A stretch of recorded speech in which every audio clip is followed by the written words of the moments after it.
Okay, we're going to do a quick review of a lithium ion replacement battery that I bought off of Amazon. This is the CTB6187 model, and it is sold by a company called QCZRED, so QCZRED, and this is for an 18 volt 3000 milliamp hour battery. So basically this goes in like a snap-on electric impact gun, things of that nature.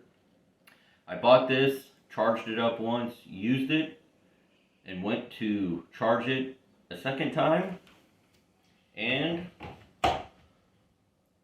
got the red light of death. So, good old cheap Chinese stuff, get what you pay for.